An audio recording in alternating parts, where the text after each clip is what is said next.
เรียกประกันนะครับผมเกิดเหตุชนกันนะครับที่สนามอบจ.มอเตอร์ไซค์ขาขาดเลยไม่ใช่เทียบต้องเทียบด้วยเดี๋ยวประกันมาไม่เนียนชั้น 1ใช่ไหมครับโอเคครับผมขณะนี้นะครับเรากำลังจะไปกู้ภัยนะครับT45ทีมกู้ภัยกำลังดำเนินการไปช่วยเหลือพี่โอขึ้นมาดิพี่โอเคพี่คิมมี่ไปเลยพี่เนื่องจากตกข้ามฝั่งไปฝั่งพนู้นเลยนะครับผมไม่รู้ว่าจะลงน้ำหรือเปล่าดูสิครับเนี่ยเราเล่นกันฝั่งกันนู้นนะครับอันนี้เรากำลังจะข้ามมาฝั่งกันนี้นี่ใกล้ถึงแล้วครับใกล้ถึงแล้วT45พุชเชอร์สเกล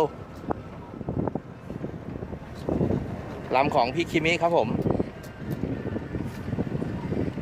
ไหนเห็นไหมอ๋อเห็นแล้วอยู่ในน้ำนี่ครับโอเครอครับตรงนี้รอเท่านั้นเสือกติดไอ้นี่ผมการเก็บกู้T45นะครับทีมกู้ภัยมากัน4ท่านนะครับผมนี่นะครับนี่ครับแผนกสาวได้ไหมพี่ปะโถล้อติดผักบุ้งพี่โอเดี๋ยวพี่ไม่ขึ้นพี่โอมันโหผักบุ้งหลุดแล้วก็ย่าอีกรอบวันนี้มีเครื่องบินชนกันที่อบจ.ปทุมครับระหว่างเจ็ตกับเซตหน้านะครับแต่ไม่คิดว่าจะโดนกันได้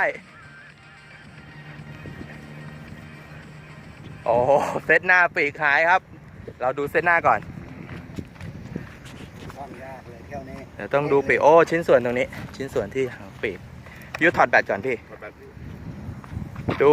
เจ็ตนะครับโอ้โหงอเซอร์โวรูดแล้วมันค้างเซอร์โวเลี้ยวล้อเนี่ยค้างถอดแบตก่อนครับเดี๋ยวเราไปดูปีกอยู่ไหนเนี่ยครับลำใหญ่มอเตอร์ลูกเบลเลอร์เลยไปแล้วโอ้โหบินคุดนิ่งเลยเนียนมากครับบอกแล้วลมแรงยังไงพวกเราก็จะบินลมทำอะไรเราไม่ได้เราเลยชนกันเองซะใช่เราให้โอกาสลมแล้วนะพี่นะเข้ามานี้ประมาณนี้นะครับนึกว่ามันต่างคนต่างนึกว่าห่างกันเนี่ยว้ามันช่วงเลี้ยวตัดกันพอดีตัดนี่ครับผมเฮลิคอปเตอร์ X360 นะครับนี่วันนี้พี่น้องสายหมุนเข้ามาเยี่ยมสนามอบจ.เราอีกท่านนะครับผม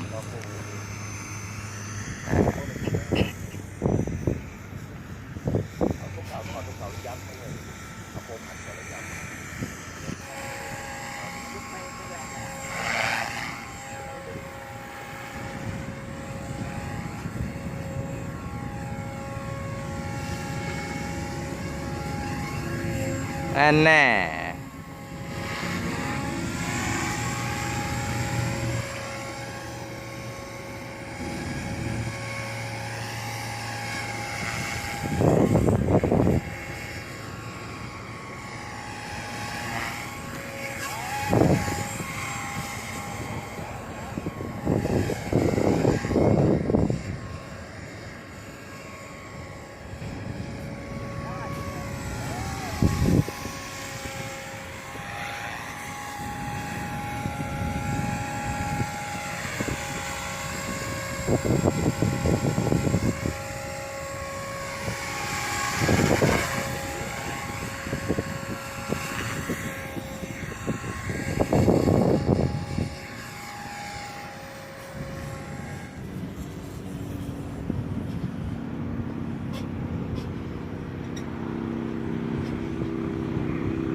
เดี๋ยวเขาจะไปอยู่ตรงไหน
เกตทางนะลง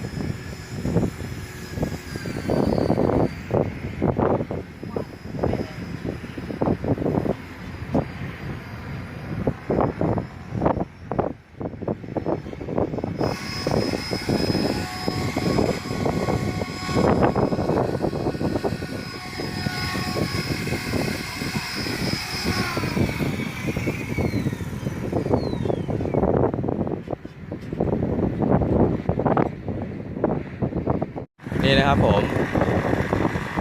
น้ำมันนะครับลำน้ำมันของพี่คิมินะครับเป็นแอโรบาติกนะครับผมเครื่อง 55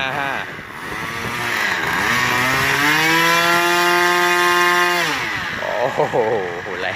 ฝุ่นปุ้งเลยครับวันนี้แรงกระโชก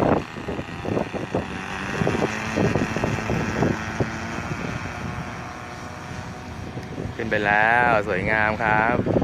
โอ้ตอนขึ้นโดนลมตบนะครับวันนี้ลมแรงมากๆ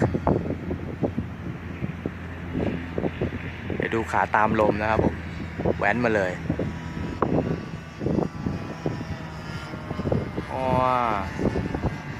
สวยงามครับนี่นะครับผมก็ใกล้เวลาที่เราจะได้กลับบ้านกันแล้วนะครับตอนนี้ก็ประมาณบ่าย 3กว่าๆนะครับอันนี้พี่น้องที่เล่นพารามอเตอร์ก็เริ่มมากันนะครับผมรอบเย็นนะครับดูนะครับสวยงามมากเลยนะครับนี่นะครับฝึกดึงร่มกันนะครับผมฝึกติดเครื่องกันนะครับส่วนพวกผมก็เริ่มกลับบ้านกันแล้วนะครับ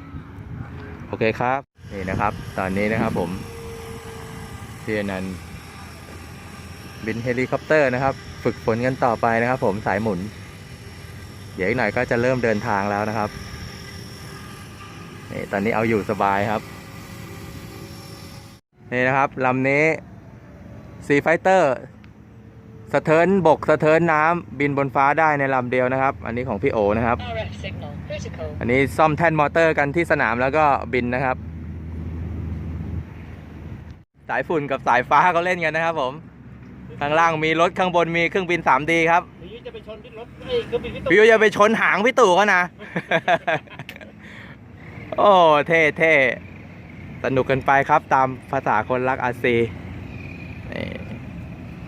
เรือมีมาไหมครับวันนี้โอ้โหเรือก็มีครับ สวยงามเลยโอ้นี่นะครับอันติเมทครับผมอันติเมทใช่ไหมครับพี่ตู่สวยงามมากครับปีก2ชั้นอันติเมทครับโอ้สวยงามส่วนฝั่งนี้นะครับ T45 First Fight ครับผมT45 ตัวนี้เป็นเวอร์ชั่นพุชเชอร์นะครับพี่คิมิอยากเล่นเป็นพุชเชอร์นะครับผมอันนี้มีบินเฉียดนี่นะครับ First Fight แล้วนะครับผมบัสนะครับผมโดยพี่อนันต์นะครับเมื่อกี้ผมเฟิร์สไปให้แล้วทีมเรียบร้อยนะครับผมวันนี้เจ้าของจับเองนะครับเจ้าของเฟิร์สเองอันแน่รายการเดี๋ยวนี้มีม้วนหาง